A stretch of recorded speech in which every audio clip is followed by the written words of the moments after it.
প্রাতিষ্ঠানিক রূপ দেওয়া, এইটা কোনোভাবে গ্রহণযোগ্য নয়। এটা পরিষ্কারভাবে হারাম এবং এটাকে বন্ধ করার চেষ্টা করা উচিত।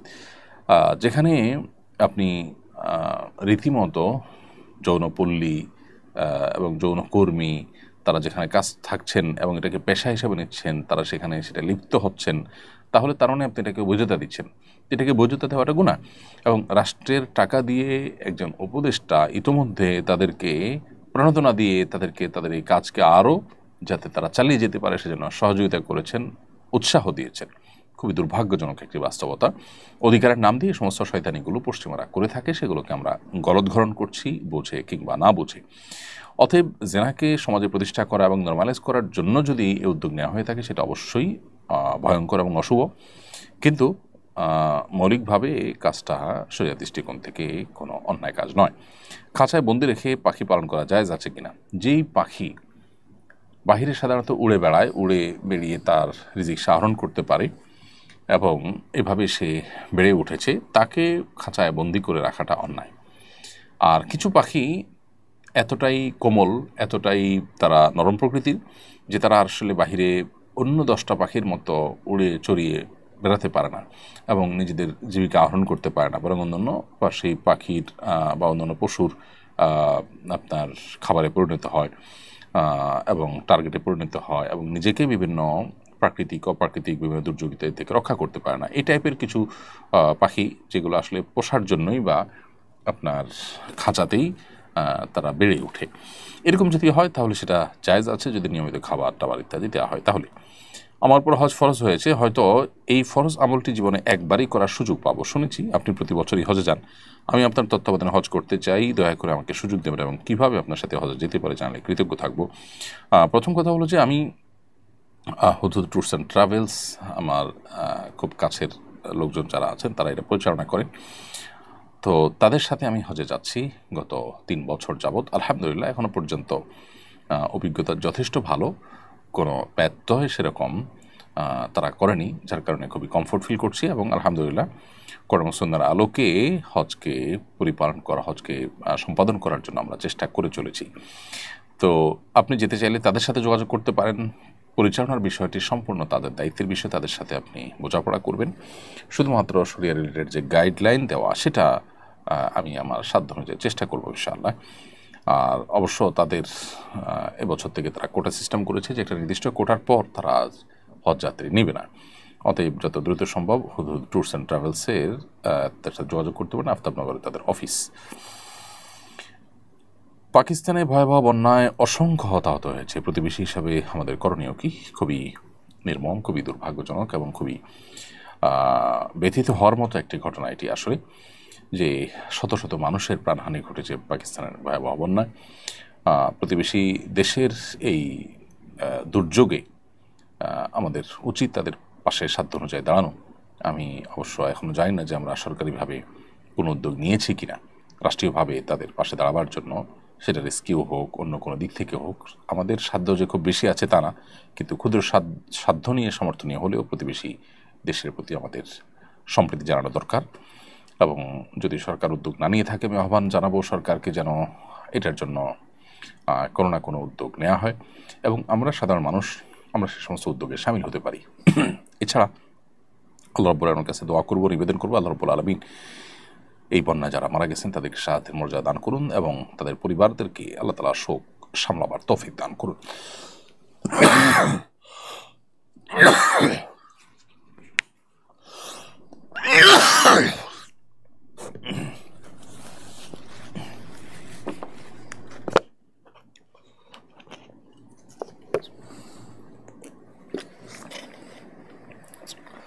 এরপর প্রশ্ন হলো, এক ব্যক্তি স্ত্রী সম্পর্কে বলেছেন মায়ের মতো একটা বউ পেয়েছি। এর মাধ্যমে তিনি বোঝাতে চেয়েছেন তার স্ত্রী মায়ের মতো যত্ন আত্তি করে তার। এভাবে বললে বৈবাহিক সম্পর্কের ক্ষতি হবে কি না? এভাবে বললে অবশ্য শরিয়া যেটাকে জেহার বলেছে, অর্থাৎ স্ত্রীকে যদি মা কিংবা কোনো মাহরামের সাথে তুলনা করা হয়, তুমি আমার মায়ের মতো, আমার মা যেরকম হারাম তুমি এরকম হারাম, এই টাইপের কথাবার্তা বললে সেটাকে জেহার বলা হয়।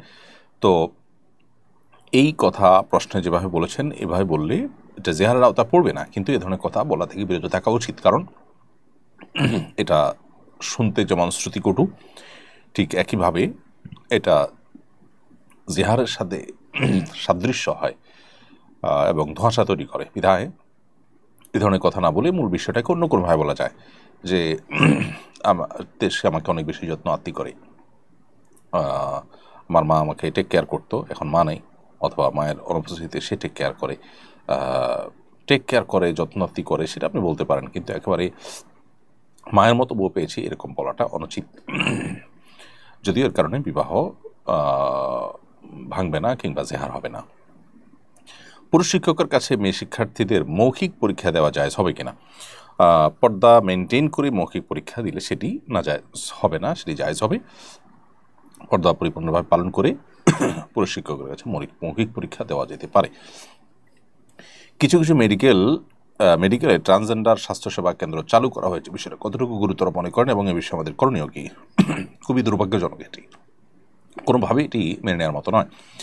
যারা মনে করছেন যে তারা অধিকার দিচ্ছেন, সংখ্যা যারা কম তাদের অধিকার দিচ্ছেন, তারা নিজেদের অজান্তে মূলত দেশে প্রচলিত আইনের বিরুদ্ধে একটি কাজ তারা করছেন। কারণ যে মানুষগুলো নিজেদেরকে ট্রান্সজেন্ডার ঘোষণা করেন তারা আসলে সমকামী। একজন ছেলে যখন নিজেকে মেয়ে ঘোষণা করেন তখন তিনি মেয়ে ঘোষিত হয়ে একজন ছেলের সঙ্গে বিবাহ করেন, এবং ছেলে হয়ে যখন মেয়ে ঘোষণা করেন নিজেকে এবং আরেকজন ছেলেকে বিয়ে করেন পরিণতিতে, ফলশ্রুতিতে ছেলে ছেলে শারীরিক সম্পর্কের মাধ্যমে সমকামিতা প্রতিষ্ঠা হয়। তো এই জন্য সমকামিতাকে এদেশে প্রতিষ্ঠা করবার জন্য যুগ যুগ ধরে পশ্চিমা বিকৃতিবাদীরা চেষ্টা করে যখন কোনোভাবে সফল হয় নাই, তখন তারা নতুন করে এই ট্রান্সজেন্ডারবাদের এই পদ্ধতিটাকে গোটা পৃথিবীতে তারা খুব অ্যাগ্রেসিভলি এটাকে তারা প্রতিষ্ঠা করবার চেষ্টা করছে।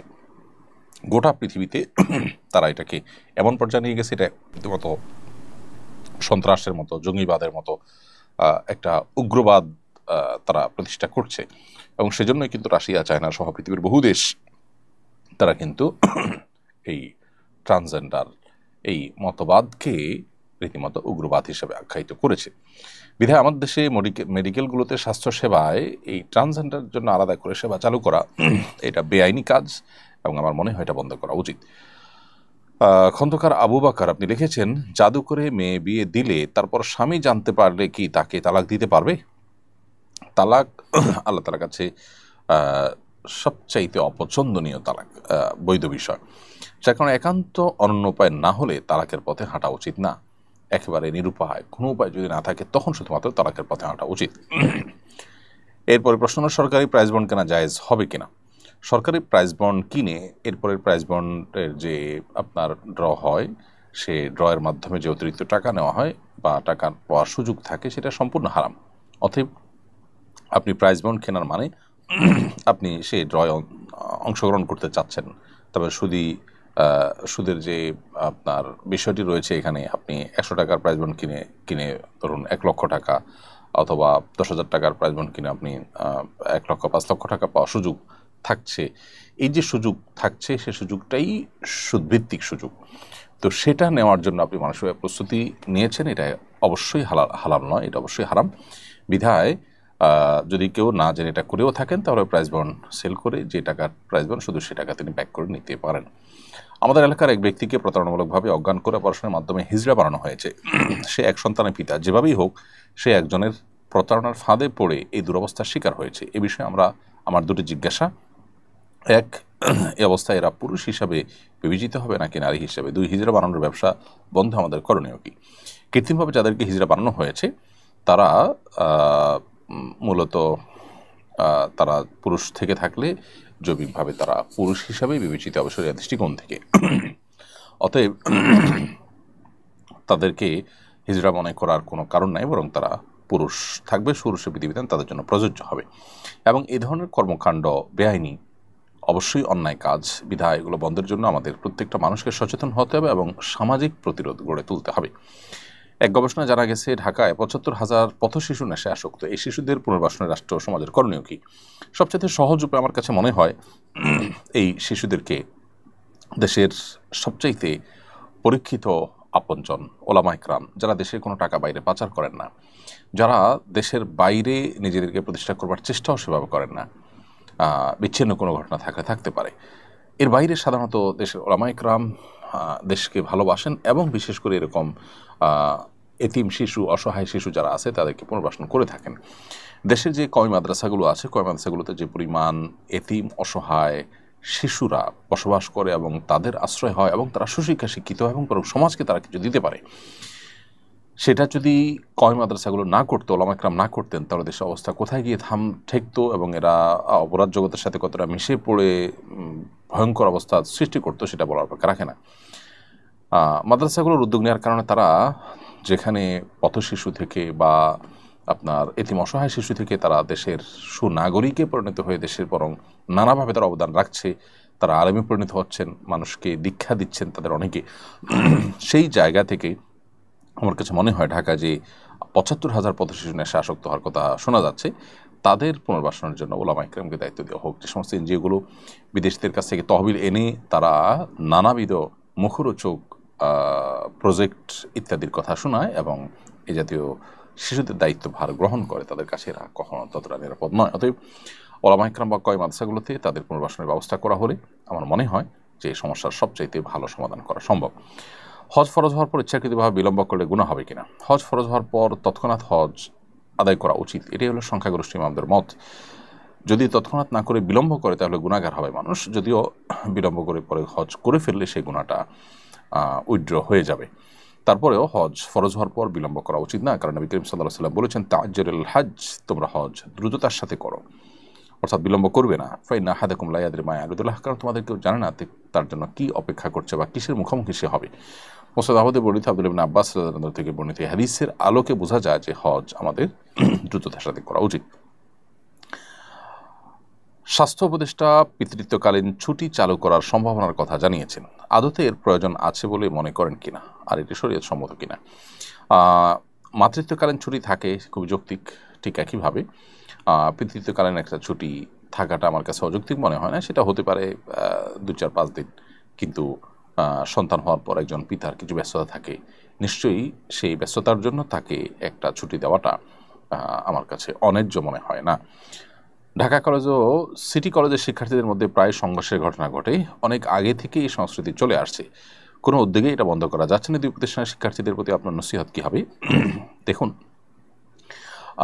আমার নসিহত যেটুকু করার সেটা তো আমি করবই আমার ভাই, আমার সন্তান, আমার একান্ত আপনজনের মতো প্রিয় পরম প্রিয় শিক্ষার্থীদেরকে আমাদের নসিহত করার দায়িত্ব আমরা করব। নসিহত থেকে আল্লাহ তাআলা যাকে হেদায়েত দিবেন তিনি গ্রহণ করে সংশোধন হবেন, আর যাদের হেদায়েত থাকবে না তারা তো সংশোধিত হবে না। কিন্তু নসিহতের বাইরেও আমাদের যে মৌলিক কাজটা করা দরকার তা হলো আমাদের জেনারেল শিক্ষায় ব্যাপকভাবে নৈতিক শিক্ষার ব্যবস্থা থাকা দরকার এবং নৈতিকতার চর্চার ব্যবস্থা থাকা দরকার। এবং প্রয়োজনে যদি অবস্থানগত কারণে বারবার এ ধরনের কনফ্লিক্ট তৈরি হয়ে থাকে, তাহলে সেক্ষেত্রে কর্তৃপক্ষ এটা নিয়ে ভিন্ন চিন্তা করা দরকার যে এটা যে কোনো মূল্যে যেন বন্ধ হয়। প্রায় এটা হওয়াটা দুর্ভাগ্যজনক। আমি নাসিহা হিসাবে শুধু এইটুকু বলবো যে আমার পরম প্রিয় শিক্ষার্থী বন্ধুরা, মানুষের জীবনের মূল্য সবচেয়ে বেশি। একজন মানুষকে আঘাত করা, একজন মানুষকে ক্ষতিগ্রস্ত করা, কিংবা রাস্তা দখল করে কোনো কারণে, যত যৌক্তিক কারণে হোক না কেন, রাস্তা দখল করে মানুষের দুর্ভোগের কারণ হওয়া, এই সব বিষয়গুলোকে ইসলাম নিষিদ্ধ করেছে, হারাম করেছে। যৌবন বয়সে তারুণ্যের একটা সময়ে হয়তো তারুণ্যের উচ্ছলতার কারণে আমরা অনেকে নানা যুক্তিতে, নানা ইস্যুতে আমরা এই ধরনের কাজ করে ফেলি। জীবনে একটা সময় আসে এবং আসবে নিশ্চিত, যদি বেঁচে থাকেন আপনি, যখন আপনার প্রচণ্ড কষ্ট হবে, আফসোস হবে আপনার জীবনের এই মুহূর্তগুলোর জন্য। অতএব এ ধরনের মারামারি, এ ধরনের হানাহানি, সেটা কোনো কারণে, সেটা আপনার রাজনৈতিক কোনো দলের প্রতি আনুগত্য থেকে হোক অথবা অন্য কোনো ইস্যু থেকে হোক, যৌবনের এই সময়টাতে রক্ত গরম থাকে।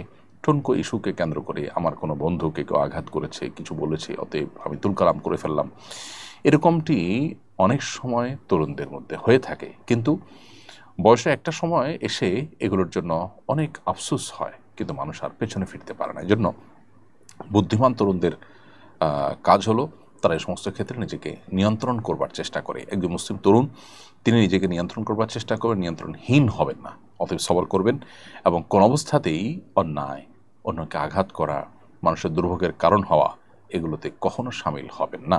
আল্লাহ তাআলা আপনাদেরকে সে তৌফিক দান করুন। শাহিনুর আক্তার আপনি রেখেছেন, আজমপুর কবরস্থানে কবর 2 বছর পর পর ভেঙে ফেলা হয়, তার উপর নতুন কবর দেওয়া হয়, এবারে শরীয়তের বিধান জানাবেন। কবর 2 বছর পর পর যদি ভেঙে ফেলা হয় তাতে মৌলিকভাবে সেখানে যদি আরেকটা কবর দেওয়া হয় তাহলে মৌলিকভাবে কোনো অসুবিধা নেই, যদি মৃত ব্যক্তির লাশ মাটির সাথে মিশে গিয়ে থাকে। আর যদি হাড় মাংস বাকি থাকে তাহলে সেটা করা অনুচিত। সম্প্রতি আপনি কেনিয়া, উগান্ডা সফর করেছেন বলে জেনেছি। এই দুটি দেশের দিনী অবস্থা, মুসলমানদের চালচিত্র, প্রকৃতি ও পরিবেশ সম্পর্কে জানতে চাই, আপনার পর্যবেক্ষণ শেয়ার করবেন বলে আশা করি। কেনিয়া এবং উগান্ডা আমাদের দাওয়াতি সফর ছিল, বেশ কিছু দিনই প্রোগ্রামে আমরা শরিক হয়েছি। সেই সাথে সে দেশের যে সুন্দর প্রকৃতি প্রতিটা ইঞ্চিতে রয়েছে আল্লাহ তাআলা রেখেছেন, সেটাও আমরা অবলোকন করার চেষ্টা করেছি, উপভোগ করার চেষ্টা করেছি। কেনিয়াতে আফ্রিকার যে বিশাল জঙ্গল, যেটা 1510 কিলোমিটার জুড়ে, সেই জঙ্গল আমরা অবলোকন করেছি এবং সেই জঙ্গলে আমরা আলহামদুলিল্লাহ লম্বা সময়, দীর্ঘ সময় আমরা থাকার চেষ্টা করেছি, সময় কাটাবার চেষ্টা করেছি। সে দেশের মানুষের যে বিষয়গুলো আমাদেরকে মুগ্ধ করেছে তার মধ্যে সবচেয়ে গুরুত্বপূর্ণ বিষয় হলো তাদের সরলতা। তারা এতই সরল, তারা এতই সহজ যে পৃথিবীর অন্য কোনো প্রান্তের মানুষকে এতটা সহজ সরল আমরা দেখিনি। অবশ্য কৃষ্ণাঙ্গরা পৃথিবীর অনেক প্রান্তে তাদেরকে অন্য রূপে মানুষ চিনে, সেটার পিছনে সুদূর প্রসারী প্ল্যান, পরিকল্পনা, ষড়যন্ত্র আছে বলে আমরা মনে করি।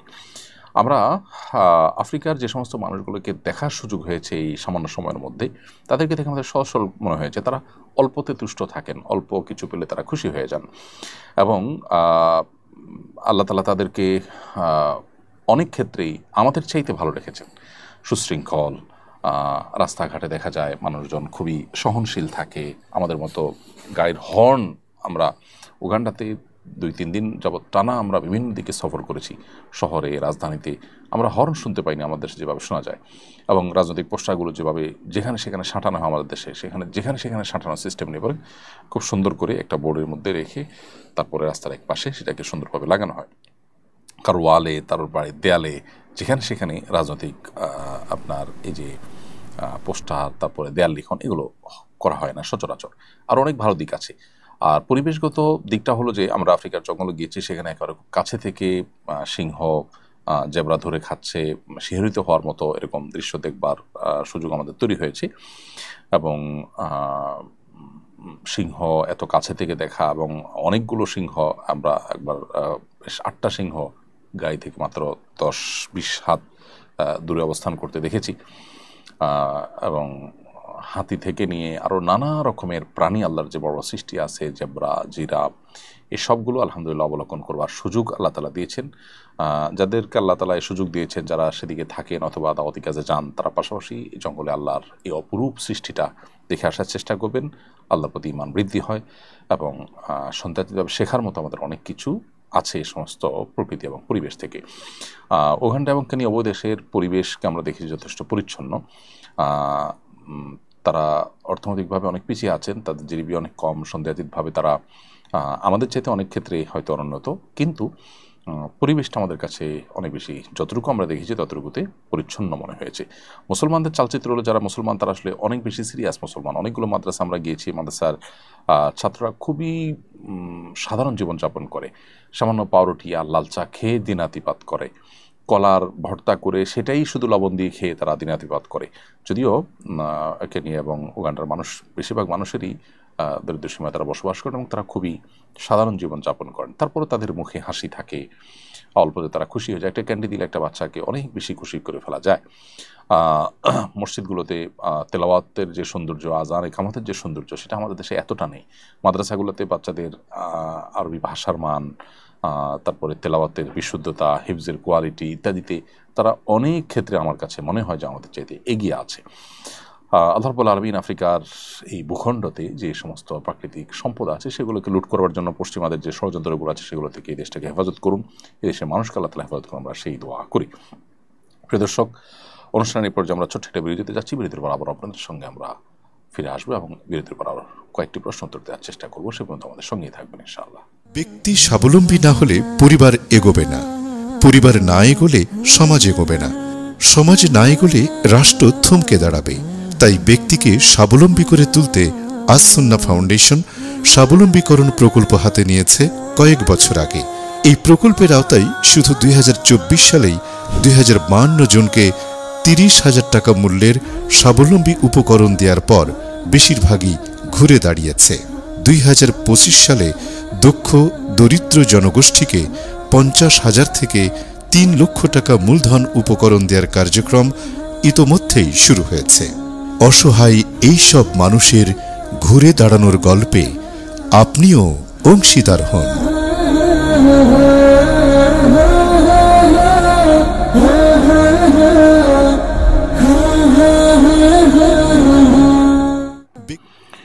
প্রিয় দর্শক, বিরতির পর আবার আপনাদেরকে স্বাগতম জানাচ্ছি। বিরতির আগে অনেকগুলো প্রশ্ন উত্তর আমরা দিয়েছি। মাহমুদুল হাসান রিমন আপনি লিখেছেন, হারাম ইনকামকারী বন্ধুর দেওয়া উপহার গ্রহণ করা যাবে কিনা? গ্রহণ না করলে সে অপমানিত হবে। এখন আমার জন্য কি করণীয়? তার সাথে সম্পর্ক পুরোপুরি ছিন্ন করা যাবে কিনা? যে হারাম উপার্জন করছে সে আপনার বন্ধু কিভাবে হয়? এরকম ব্যক্তির সাথে আপনার সম্পর্ক ছিন্ন করা বা তাকে অ্যাভয়েড করা উচিত। সে তো আপনার রক্ত সম্পর্কে কেউ নয়। বিধায় যেহেতু নেহায়েত বন্ধু, বিধায় বন্ধুকে সংশোধন করে সুপথে আনার চেষ্টা করবেন। সে উদ্দেশ্যে তার সাথে সম্পর্ক আপনার থাকতে পারে।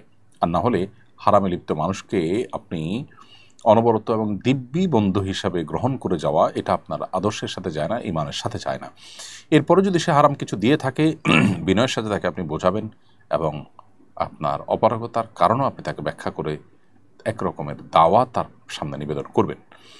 একান্ত যদি সেটা আপনি কোনো কারণে গ্রহণ করে ফেলেন, তাহলে সেটা তাকে ফেরত দেওয়া কিংবা গরিব দুঃখীকে সওয়াবের নিয়ত করা ছাড়া যে ব্যক্তি এটার মালিক তার তরফ থেকে এটি দান করে আপনি দায়মুক্ত হওয়ার চেষ্টা করবেন।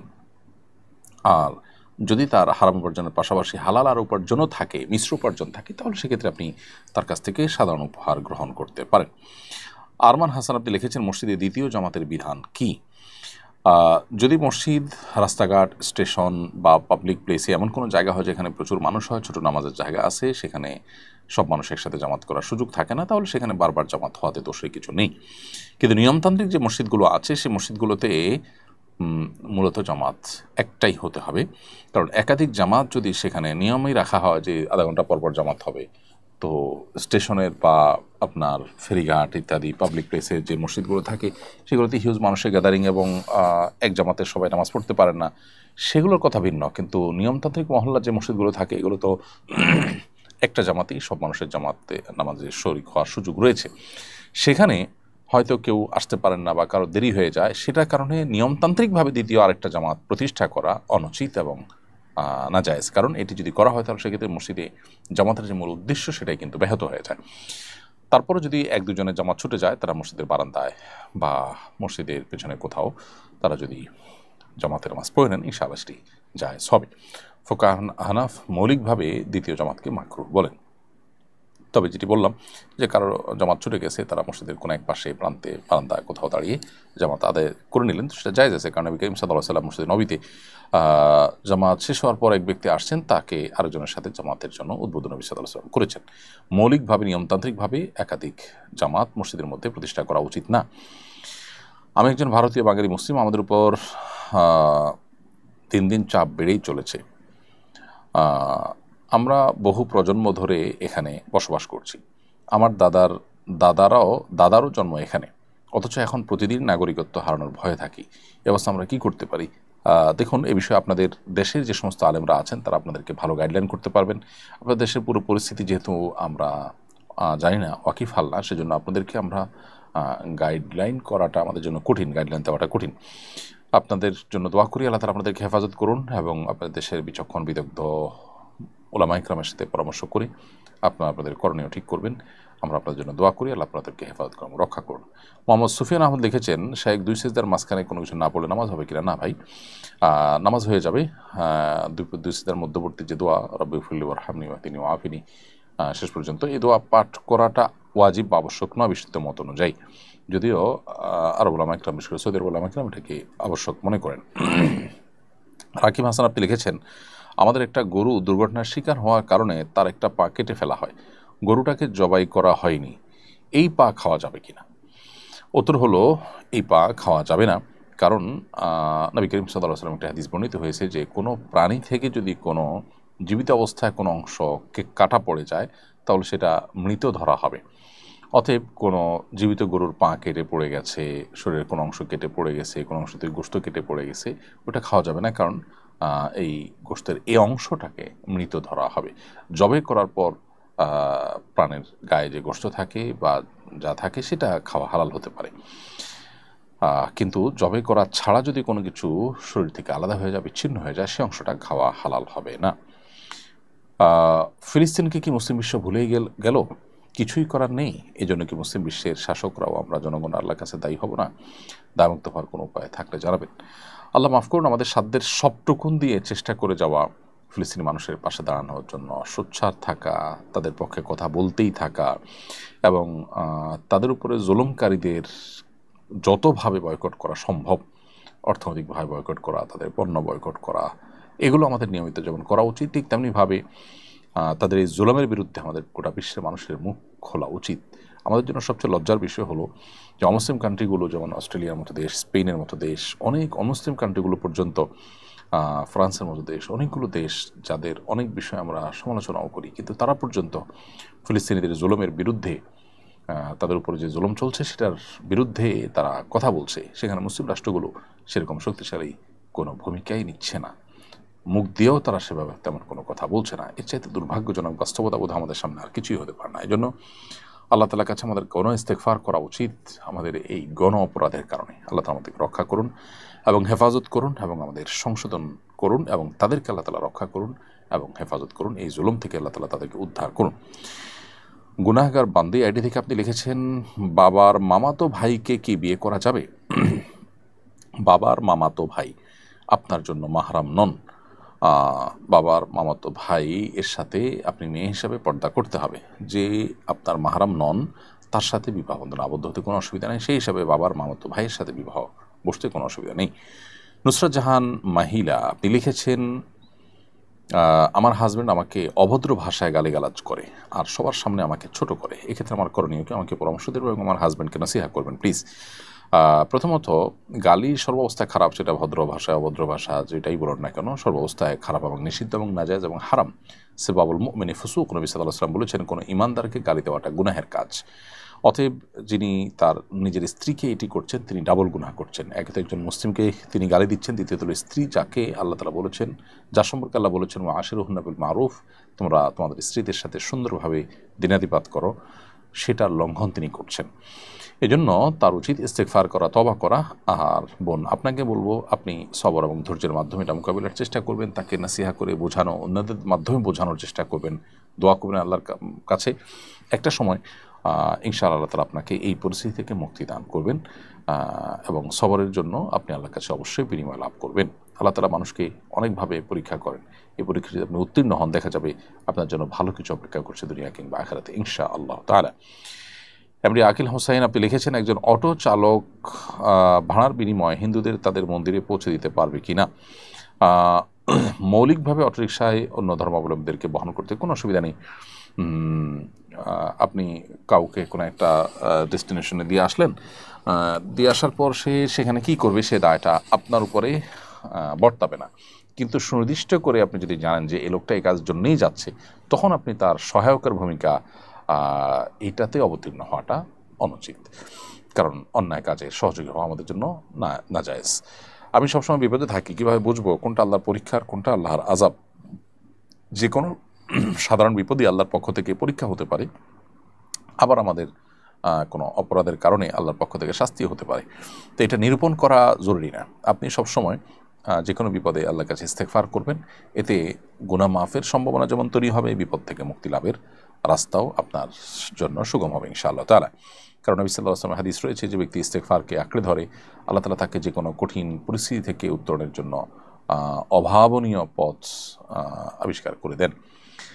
মাইদা মৃধা আপনি লিখেছেন, ঝালমুড়ি খাওয়ার সময় ঝালমুড়ির কাগজে কোরআনের 2টা আয়াত উচ্চারণ এবং অর্থসহ লেখা দেখতে পাই। আমি সেই কাগজ নিজের কাছে রেখেছি, কিন্তু আমাদের অজান্তেই এমন অনেক কাগজ আশেপাশে পড়ে থাকে, না জানি কত কাগজ পায়ে নিচে পড়ছে, এতে আমাদের পাপ হবে কিনা?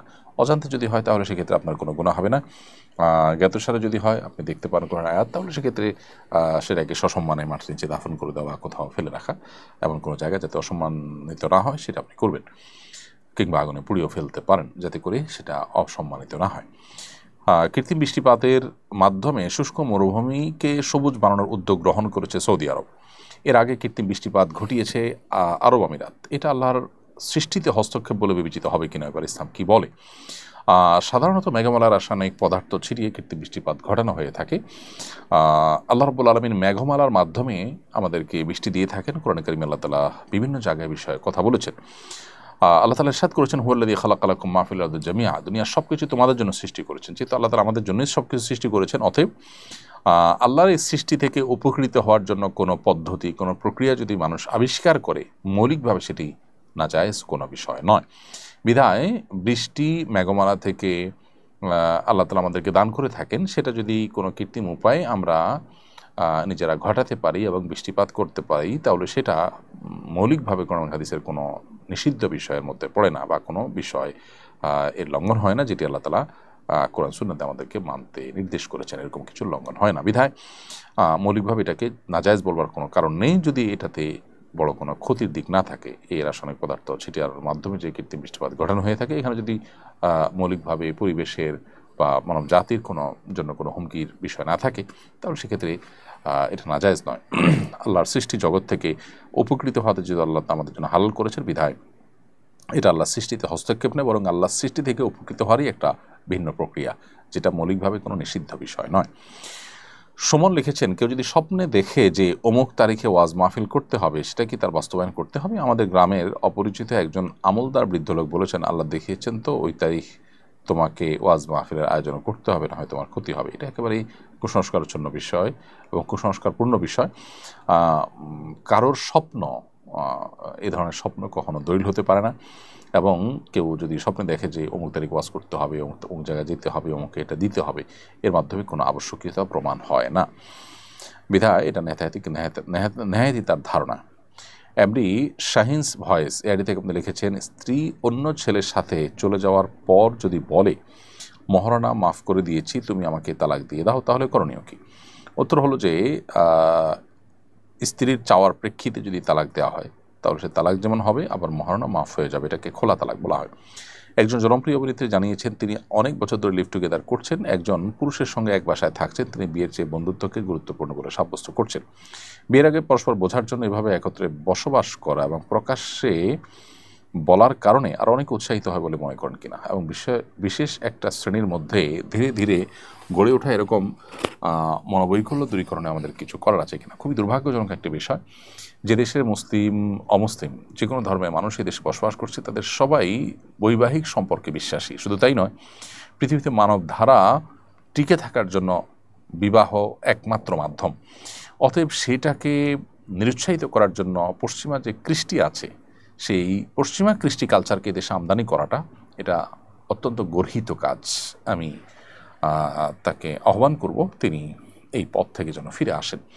বিবাহের আগে তথাকথিত এই বোঝাপড়ার মাধ্যমে বিবাহ হলে সেই বিবাহ অনেক টেকসই হয় এমনটি মনে করা হয়। বাস্তবে কি তাই? আমাদের অভিজ্ঞতা কি বলে? আমাদের অভিজ্ঞতা বলে এর উল্টোটা। আমরা দেখি যে বিবাহের মাধ্যমে যে সম্পর্কগুলো হয় সেগুলো তুলনামূলকভাবে বেশি টেকসই হয়। তথাকথিত লিভ টুগেদারের মাধ্যমে যে সমস্ত সম্পর্কগুলো হয় সেগুলো খুব কমই টিকে। পশ্চিমাদের কয়টা সংসার টিকে?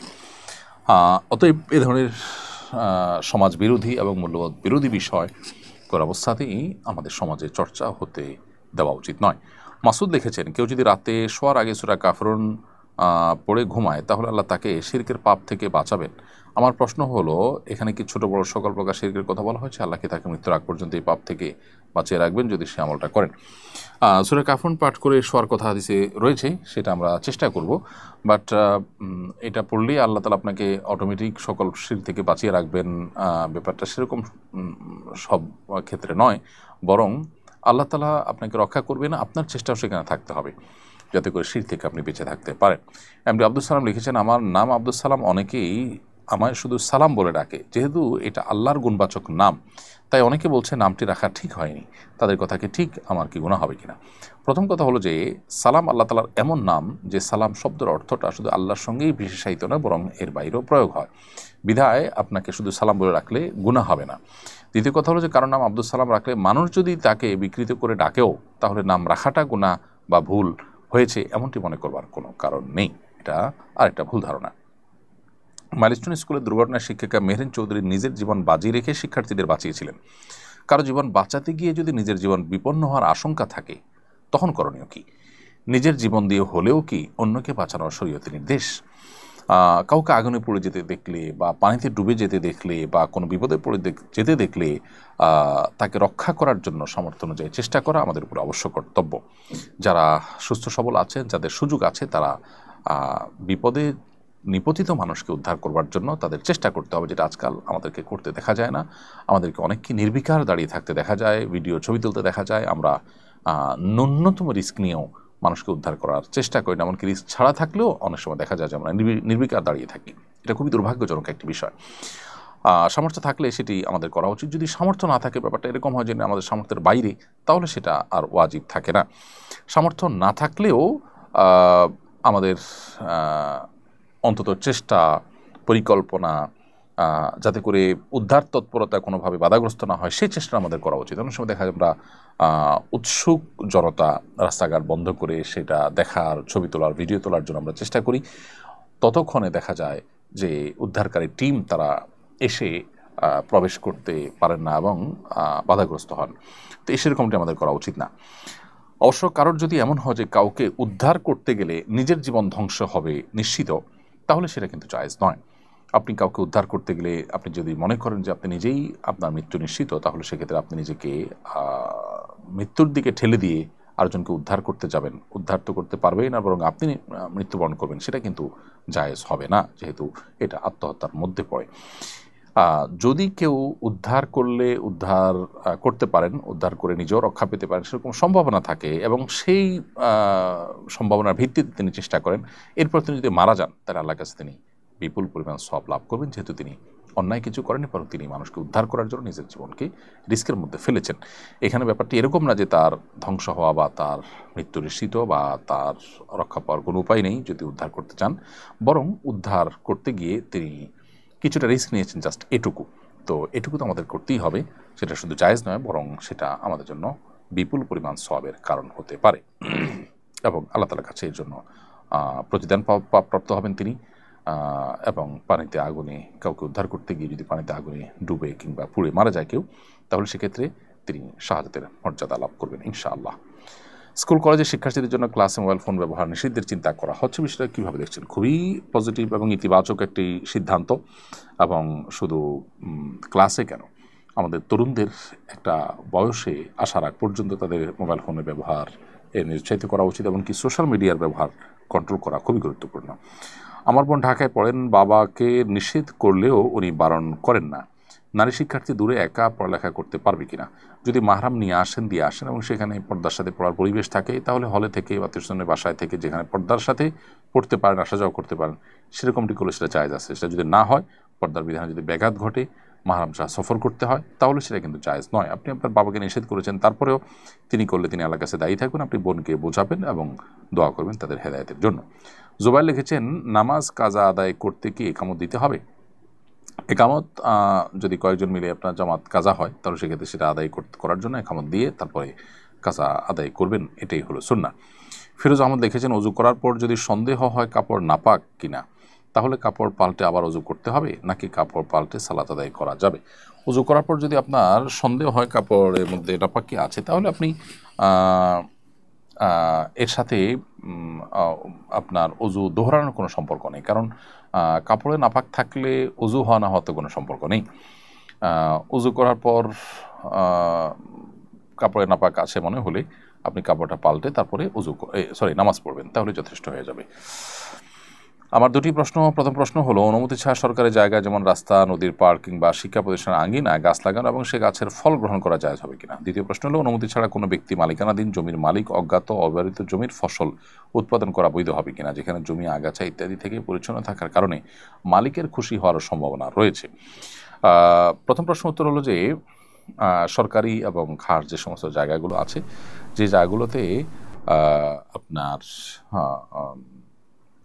ফসল হয়, সে জায়গাগুলোতে আপনি গাছ লাগাতে চান, তাহলে সেক্ষেত্রে কর্তৃপক্ষের অনুমোদন থাকলে সেটি জায়েজ আছে, কোনো অসুবিধা নেই। যেমন খাস জায়গাগুলোর সম্ভবত একটা নিয়ম আছে যে পাশের জমিওয়ালা সেখানে এমন কিছু করতে পারে যেটা স্থায়ী কোনো কাজ নয়, তো আপনি গাছ টাছ লাগায় সেখানে ফসল করে খেতে পারেন যদি এই আইনের আওতায় পড়েন, তা না হলে সেটি কিন্তু জায়েজ হবে না। অনুমতি ছাড়া ব্যক্তি মালিকানাধীন জমিরও ক্ষেত্রেও একই কথা প্রযোজ্য, যে অনুমতি ছাড়া আপনি এটা করতে পারেন না। আর যদি তার সম্মতি থাকে তাহলে চলবে, যে আপনি যদি মনে করেন যে তিনি জানলে এটা বাধা দিবেন না, তাহলে সেক্ষেত্রে সেটা করতে পারেন। তাসনিমা লিখেছেন, নারীদের পরচুলা লাগানো হারাম, পুরুষের বেলায় কি আর কোনো বিধান আছে? সবার জন্য একই বিধান ক্ষেত্রে প্রযোজ্য। আমরা শরিয়ার বিধান মানার ক্ষেত্রে এই জাতীয় নিষেধাজ্ঞাগুলোর ক্ষেত্রে নারী পুরুষ সবাই সমান, বিশেষ করে আল্লাহ সৃষ্টিতে পরিবর্তন, বিকৃতি এবং এ জাতীয় যে পদক্ষেপগুলো আছে সেগুলো নাজায়েজ এবং গুনাহ। প্রিয় দর্শক, দেখতে দেখতে আমরা অনুষ্ঠানের একেবারে শেষ প্রান্তে চলে আসছি। বিরতির আগে আমরা কিছু প্রশ্ন উত্তর দিয়েছি, বিরতির পরে কিছু প্রশ্ন উত্তর দিয়েছি, আর নেট কানেকশন ডিস্টার্বের আগেও আমরা কিছু প্রশ্ন উত্তর দিয়েছি। বিধায় আজকে আমরা লাইভ অনুষ্ঠানটিকে এখানেই শেষ করতে চাচ্ছি। আল্লাহ যদি তৌফিক দান করে ইনশাআল্লাহ আগামী জুমাবার একই সময় আপনাদের সঙ্গে দেখা হবে, কথা হবে। সে পর্যন্ত আল্লাহ তাআলা সবাইকে সুস্থ রাখুন, ভালো রাখুন, সেই আশাবাদ ব্যক্ত করে আজকের মতো এখানে শেষ করছি। জাযাকুমুল্লাহু খায়রা। আসসালামু আলাইকুম ওয়া রাহমাতুল্লাহি ওয়া বারাকাতুহু। আস-সুন্নাহ ফাউন্ডেশন, উম্মার স্বার্থে সুন্নাহর সাথে।